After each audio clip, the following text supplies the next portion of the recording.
Hər kəsə salam, kanalıma xoş gəldiniz. Bu videoda mən qarabaşağın hazırlanma qaydasını sizinlə paylaşacağam. İstifadə edəcəyim ərzaqlar: 1 stəkan yarım qarabaşaq, 3 ədəd yer kökü, 2 ədəd pomidor, 1 baş soğan, 1 dəstə şüyüd və 2 diş sarımsaq. Əvvəlcə ərzaqları doğrayıram.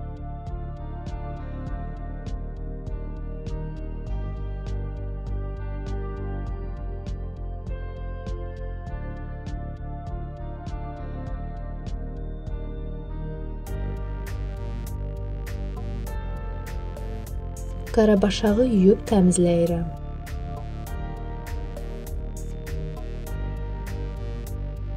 Tavaya 50 ml qarğıdalı yağı əlavə edirəm. Doğradığım soğanı, yer kökünü, sarımsağı, pomidoru biraz qovurduqdan sonra qarabaşağı əlavə edib qarışdırmadan hər tərəfə yayıram. Yarım litr su əlavə edirəm və qapağını örtmədən suyu azalana qədər bişirirəm. Üzərinə 1 çay qaşığı duz və doğradığım şüyüdü əlavə edib qarışdırıram. Daha sonra qapağını örtüb suyu çəkilənədək vamxodda bişirirəm.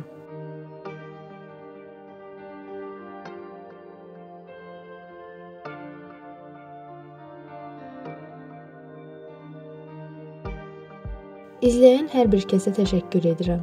Videonu bəyənib paylaşaraq və abunə olaraq kanalıma dəstək ola bilərsiniz.